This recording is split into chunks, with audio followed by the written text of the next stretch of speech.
permeated popular cartoons. The characters look like blackface minstrels, for a reason. Minstrel shows fundamentally shaped the history and language of animation. She rubbed the knuckles, brought 'em down to the nub, yeah. From the white gloves, to the huge eyes and mouths, to the violent explosions, our cartoons are chock full of imagery rooted in racist minstrelsy.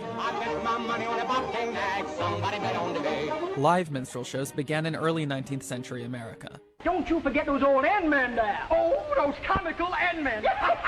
White people in blackface makeup pretended to be caricatures of black slaves and freedmen. How would you like to go to work for me? Yes, ma'am. How much you gonna pay me, I hope?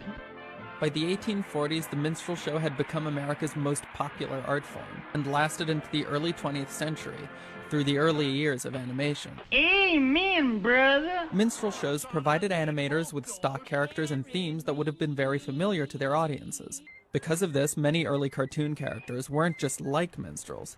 They were minstrels, with black bodies and faces with big white lips and eyes. And they aped the classic minstrel show, with big opening musical numbers and slapstick send-ups of well-known plays and stories. By the 1930s, live minstrel shows were on their way out, and their expression in cartoons became more self-conscious.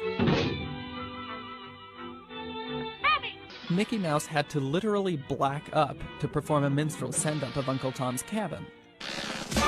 Long after the classic minstrel show faded from view, its vestiges remained in animation, even today. Take, for example, the white gloves worn by so many cartoon characters. That was an essential part of the minstrel costume, likely taken from the formal wear of slaves. And now, Nintendo portrays the white glove as a god of the cartoon universe, the ironically named Master Hand. And that recurring cartoon explosion where the faces are charred was a direct reference to blackface makeup. Also, that's a bar of Swanee River playing in the background, a traditional minstrel song. Underlying this explosion gag is another, more profound dynamic with roots in minstrelsy: repetitive, brutal violence with no consequences.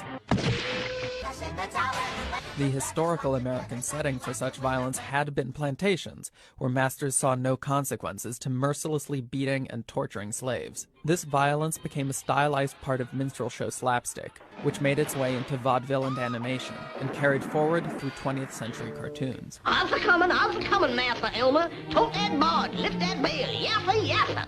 Which brings us back to Jay-Z and those cartoon figures in the story of O.J. The song and the animation remind us that no matter how far the depiction of black people has come, history is very much with us.